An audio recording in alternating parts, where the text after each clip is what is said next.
Hey everybody, what's going on? Welcome back to another episode of Canadian Jail War Stories. This is actually part 2 of Gated, and okay, this part 2 of Gated is actually not in the Don Jail, obviously, but it's in the West Detention Center. Okay, so after I got out of everything you heard in part 1, um, basically went back to the streets, went back to Regent Park, Moss Park, stomping grounds and stuff, and Finch, bunch of places.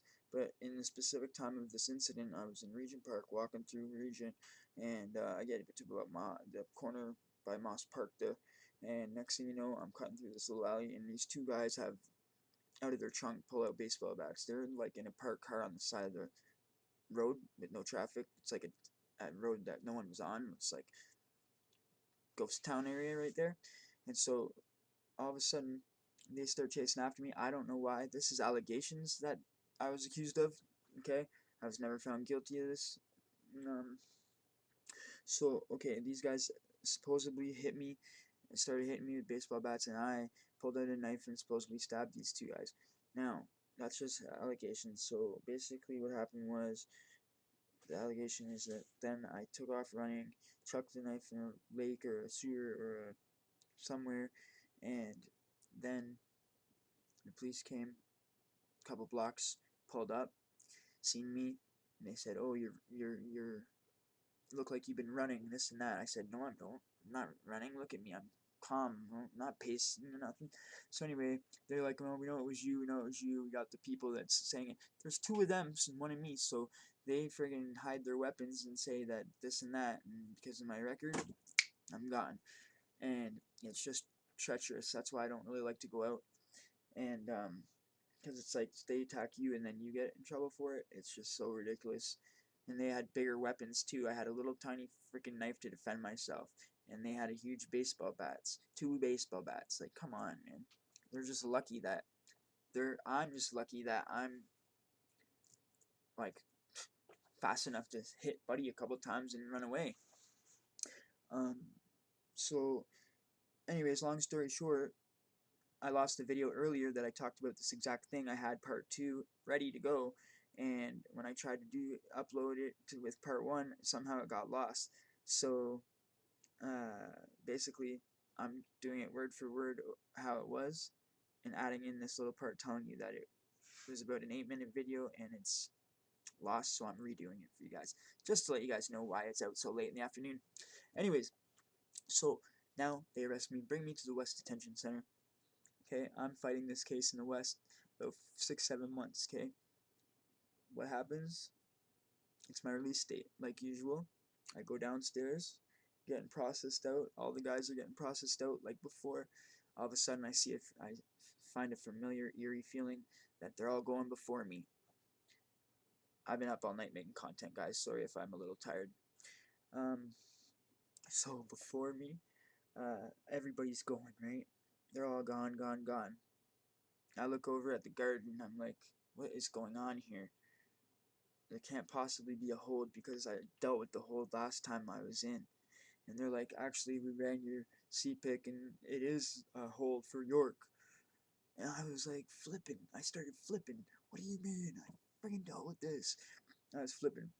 So anyway, couldn't do nothing about it. They're not gonna believe you.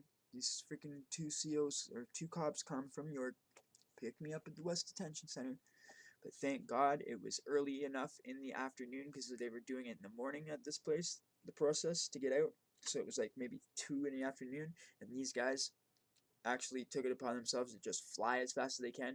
They didn't. They probably could have drove and got there slow as they could, make me miss court. But for some reason, these cops were like, okay, you know what? Maybe they believed my story a little bit. That I friggin' dealt with this warrant already last time, because I had such a convincing story. Like, who makes that up about being in the dawn and getting gated and blah blah blah? So I'm telling these guys that this already happened.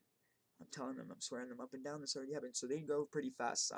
They arrest me, read me my rights, all that shit again for the same charge. Fucking, they say you can't be charged twice for the same thing. Well, they did that 3 times or twice originally, and then yeah, at least twice. So anyway, they floor it to Newmarket Station, and we actually make it to the court in time where it's actually court going on that day. So I was like, okay, thank God I don't have to go anywhere again for the night. Maybe I can get up in front of the judge, but I shouldn't have to go through that on my release date, because I should have just got out with everybody else, because that was already dealt with a long time ago. Even before I dealt with it in the Dawn, it was already dealt with. So it was somebody that made a mistake, or somebody that really, really didn't like me that day I dealt with it, and didn't put it into the CPIC, didn't bother with it. So in the CPIC and the police car's computer systems, it still says the warrant, and then in the court systems, it's not. It's gone. The bench warrant's done. So it was bad. I can't believe it happened twice on the same charge, same everything. So anyway, I get to the court. I'm like yelling the whole time from the bullpen, yo, I better be getting up. I better be getting up. I better be getting up next. I'm like freaking swearing, freaking out because of what happened last time. If you guys don't know what happened last time, go check out the video part 1, or else you're not going to understand what's going on. Okay? So yeah, I'm freaking out. Yo, I want to be there. I'm getting up. You're not freaking taking me nowhere to Lindsay again. Freaking, I'm getting out today. I was fed up. And, get me up to court. And so finally, it felt like an eternity after everybody else was gone out of the little bullpen, except for one dude. They call my name. I go into the courtroom. Not even 2 minutes in the courtroom. The judge looks at me and says, "What are you doing back?" And I said, "I can't believe it, Your Honor." I said, "Something happened in the city and I had to go do some time in the West Detention Center." I said, "But when I was getting out on my release date, again these guys did this. Again they did this to me, Your Honor." I said, "This is getting sick. This is a sick joke." And he just shook his head like this and said, "You guys need to leave this young man alone." And he hit the thing down and he said, "You're free to go." Because he knew it was just not even a charge. I dealt with this 3-4 years prior. And uh, 6 or 10 months before that, I had just been in his courtroom with the same mistake that the officers made. What, you're telling me after that mistake was made and they realized that they brought me there for nothing, that it was already dealt with, they didn't take it out of the CPIC after that? Like, jeez, man, that's crazy. Anyways, that's my story about it. So the second part wasn't that long. It was just like to show you that it happened twice. It happened in the West too, the exact same thing. So I didn't want to make it like a long 30-minute video or 25-minute video. So that's why I split it into two. Because I'm trying to make the videos from now on like 15 or 20 minutes, because I know your guys' favorite time to watch, your favorite length of movies to watch or videos to watch on YouTube is like basically like 12 to 14, 15 minutes. Alright, and the intros should be like a minute or less, and that's why my intro is exactly a minute, but you guys can skip it if you want to. Eventually I'll have the little thing, but when we hit 1,000 subs, I'll get the little thing there that YouTube gives you where you can put chapters or whatever. I don't know. Anyway, you guys be good. I'll see you in the next episode, and we'll see you on the live on Saturday. Shout out Broken Misfits. Shout out Looney Tunes Forever. Shout out LTF. Shout out all the guys that I'm gonna do. No, that didn't sound good. Pause. All the guys that I'm gonna interview. I mean, like this dude I'm interviewing tonight.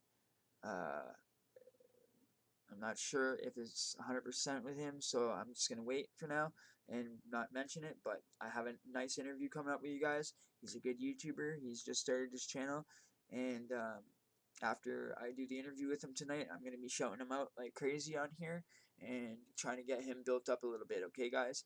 So if you guys could watch the episode, and when the new interview comes out, you guys will know that that's him. His name is Ozzy Talks Prison. Okay, he's friends with Harvey Talks Prison, and he's a really good dude, man. I went and watched one of his videos about him sleeping with a female CO. It was a really, really good video. It actually triggered a lot of memories from my homeboy sleeping with a female CO on a range, and triggered memories about another CO from somewhere that I'm going to make a video about, that I never slept with the CO, but basically everything else.